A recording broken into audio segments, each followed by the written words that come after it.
ये 17वीं सदी की कहानी है, 17th सेंचुरी की। 1630 से लेकर 1655 साल 1630 से 1655 के बीच की ये कहानी है। करीब 25 साल के दरमियान एक महिला, जो रिकॉर्ड पे वो ये कि 600 से ज़्यादा मर्दों का कत्ल करवाती है, और 30 से 1655 के बीच की ये कहानी है। करीब 25 साल के दरमियान एक महिला, जो रिकॉर्ड पे वो ये कि 600 से ज़्यादा मर्दों का कत्ल करवाती है, और असली फिगर कहते हैं कि इससे 3-4 गुना ज़्यादा है, मतलब 600 नहीं, करीब 2000 से भी ज़्यादा। कमाल की बात यह है कि एक सीरियल किलर महिला है, लेकिन जब उसका सच सामने आता है तो ज़्यादातर जो महिलाएं थी उस देश की, उनको उस महिला से नफ़रत नहीं थी, बल्कि उस महिला के लिए प्यार था। ये एक अजीब बात है कि एक महिला जो रिकॉर्ड पे 600 से ज़्यादा लोगों का कत्ल कर चुकी, उसको लेकर किसी के दिल में नफ़रत नहीं महिलाओं के, बल्कि उसको लेकर प्यार है, हमदर्दी है, इज्जत है। ऐसा क्यों? कहानी रोम की है और कहानी 17वीं सदी की है। तब उस ज़माने में बहुत सारे लोगों की मौत हो रही थी। कोई सर्दी खांसी, अच्छा खासा सेहतमंद है, लेकिन वो बीमार पड़ जाए और उसकी मौत हो जाए तो, और चूँकि अलग अलग जगहों पे मौत हो रही थी, तो उसमें कोई कनेक्शन जुड़ नहीं रहा था।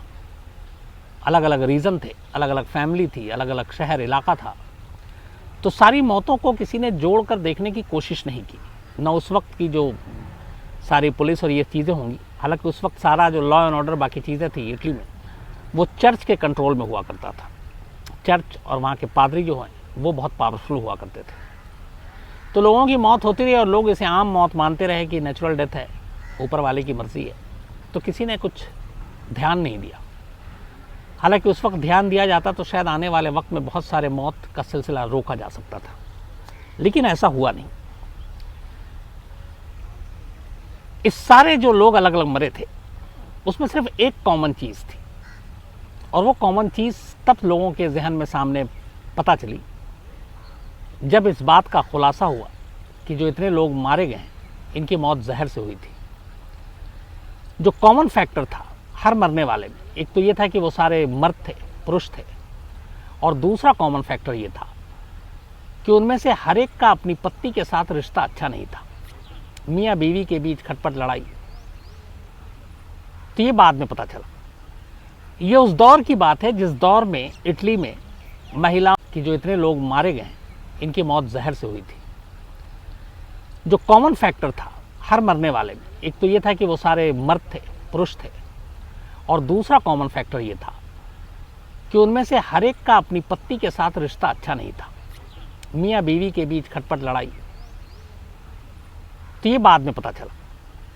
ये उस दौर की बात है जिस दौर में इटली में महिलाओं के अधिकार, महिलाओं के हक को लेकर बहुत सारे ज़्यादा चीज़ें उनके फेवर में थी नहीं। पुरुष प्रधान समाज, वहाँ पे शादी के बाद पति अपनी बीवियों को पीटते, मारते, टॉर्चर करते, उसके लिए कोई उसे जुर्म नहीं माना जाता था। ये माना जाता था कि ये पति का हक है, अधिकार है, वो अपनी बीवी के साथ कैसा भी बर्ताव करे। तो इसमें कानून और सज़ा नाम की कोई चीज़ बीच में नहीं आ सकती। महिलाओं को अपने पति से तलाक लेने का भी हक नहीं था। तो कुल मिलाकर मर्द जो है वो हावी थे। एक बार किसी की शादी हो गई तो वो अपने पति के रहमो करम पर है, वो जैसे उसको रखे, जिस तरीके से उसके साथ चाहे तो बर्ताव करे। और ये चीज़ें वहाँ की औरतें जो है लगातार घुटन महसूस कर रही थी, लेकिन कुछ कर नहीं पा रही थी। और इसी चीज़ ने शायद इस कहानी को जन्म दिया। 17th सेंचुरी में रोम में 1630 के आसपास की बात है। सिसिली और नेपल्स, दो शहर ऐसे, और रोम के अलावा, जहाँ पे एक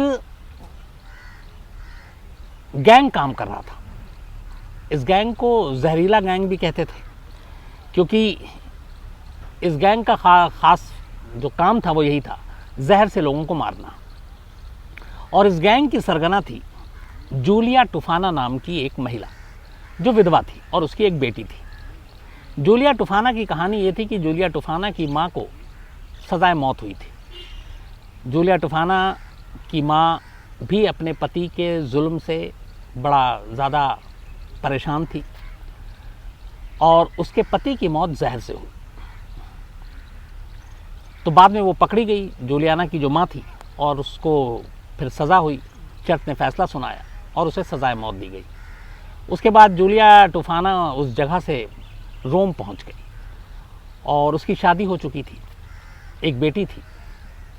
लेकिन फिर कुछ वक्त के बाद जूलिया टूफाना भी विधवा हो गई।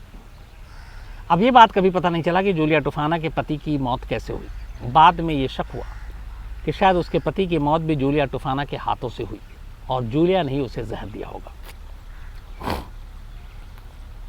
तो जूलिया अपनी बेटी के साथ रोम पहुंच गई। जितने भी कत्ल किए, न तलवार, न गोली, न बम, किसी चीज से नहीं, बल्कि उसने एक नया तरीका ईजाद किया। उसने एक खास किस्म का जहर बनाया और इस जहर का नाम भी खुद रखा, और इस जहर का नाम था एक्वा टूफाना। जूलिया टूफाना, टूफाना का अपना जो सरनेम था, उसने एक जहर के नाम में यूज किया और जहर का नाम दिया एक्वा टूफाना। कहते हैं कि जहर की 4 बूंद ही काफी थी किसी की जान लेने के लिए। कि इस जहर को उसने कई अलग अलग तरीकों से इस्तेमाल करने का तरीका निकाला। महिलाओं को कहा कि आप अपने मेकअप बॉक्स में रख सकती हैं। क्रीम के साथ उसने बोला कि आप इसको रख सकते हो, और इसको एक तरह से ये भी कहा कि ये एक फेस क्रीम है। 4 बूंदें किसी क्रीम में डाल दी और बोला कि आप अपने पति को बता सकते हो कि ये फेस क्रीम है, इससे त्वचा निखरती है, जवानी लौटती है, आप ज़्यादा सुंदर दिखते हैं। तो इसके बाद परफ्यूम के उसमें भी उसने इन बूंदों को डालना जहर के शुरू किया और कहा कि मतलब इस तरीके से उसने इस जहर को बेचना शुरू किया कि आप इसको कोई भी महिला अपने घर के मेकअप बॉक्स में, ड्रेसिंग टेबल पर कहीं भी रख सकती और उसके पति या किसी को शक ही ना हो कि ये वो जानलेवा जहर है जिसकी 4 बूंद भी जान ले सकती है। इस जहर का न कोई रंग था, न स्वाद, और न ही कोई इसकी गंध, यानी कि खुशबू या बदबू। तो बड़ा आसान था इसको किसी वाइन में मिलाना, ड्रिंक में मिलाना, पानी में मिलाना, कॉफ़ी में मिलाना, खाने में डाल देना 4 बूंद, सूप में डाल देना, और इसको डालने के बाद आप दे दीजिए और बस कुछ देर के बाद उस शख्स की मौत हो जाएगी। तो कहते हैं एक कहानी यह है कि जब रोम पहुंची जूलिया, तो उसने बहुत सारी ऐसी औरतें मिली जो अपने पति का दुखड़ा रोती थी कि मेरा पति हमें मारता है, पीटता है, टॉर्चर करता है। वहां से उसे ही आइडिया आया। इससे पहले उसकी माँ ऑलरेडी उसको मौत की सज़ा हुई थी और उसकी माँ के साथ भी उसका पिता उसी तरीके का बर्ताव करता था, तो वो आंखों से देख चुकी थी। तो इन सारी चीज़ों ने उसके अंदर एक ये किया कि वो ऐसी महिलाएं जो शोषित हैं, जो जिनके ऊपर टॉर्चर किया जाता है, जिनके पति मारता पीटता है, इन महिलाओं की वो मददगार बने। और उसी के बाद उसने ये एक्वा टूफाना नाम का एक जहर ईजाद किया। ये जहर कैसे और क्यों बना ये कभी पता नहीं चल पाया, लेकिन उसके बाद उसने इस जहर को बनाया और इस तरीके से बनाया कि इसको बहुत ही आसानी के साथ कोई भी महिला यूज कर सकती थी और किसी को शक भी ना हो। इस जहर की पैकिंग भी वो खुद करती थी, क्योंकि बिना शक के इसे पिलाना था सामने वाले को जिसे मारना है। परफ्यूम की शीशियों में, जैसे मैंने आपको बताया, या कुछ ऐसी क्रीम के साथ कि आप ड्रेसिंग टेबल पे, अपने पर्स में, मेकअप किट में, कहीं पे भी आप रख सकते हैं और किसी को शक ना हो। तो आप घर में खुलेआम रख लें और किसी को पता ना चले। बल्कि एक बार कहते हैं कि एक सेंट निकोलस थे, संत निकोलस, उनकी तस्वीर की छोटी बोतलें उसने बनाई और उन छोटी बोतलों में भी इस जहर को भरना शुरू कर दिया और लोगों को देना शुरू कर दिया। फिर धीरे धीरे उसने अपनी गैंग में, टीम में बहुत सारे लोगों को शामिल किया। कई बार उसने मरहम और तेल के नाम पे भी इस जहर को बेचा उन औरतों को जिनको ज़रूरत है अपने पति को मारना है। फिर धीरे धीरे इसने अपनी टीम में कुछ भ्रष्ट पादरियों को, कुछ दबी कुचली महिलाओं को, सताई हुई पति के महिलाओं को, कुछ ऐसी जो जादू टोना जानती थी, उनको अपने गैंग में शामिल करना शुरू कर दिया। और उसके बाद ये जहर देना शुरू किया। 25 साल तक ये धंधा उसका लगातार चलता रहा। जो भी दुखियारी औरत अपने पति से तंग उसके पास आती, वो उन्हें ये जहर की शीशी देती अलग अलग शक्ल में, और उसके बाद वो बताती और वो ले जाती, अपने पति को देती। पति की मौत होती और किसी को शक नहीं होता कि पति की मौत क्यों हुई। उन्हें लगता किसी बीमारी की वजह से हुई या कुछ और वजह थी, लेकिन ये एक मर्डर है, जहर की वजह से हुई, ये किसी ने कभी कोई शक किया ही नहीं। अब ये सिलसिला चलता रहा और पूरे रोम में किसी को भनक तक नहीं लगी कि ये क्या हो रहा है।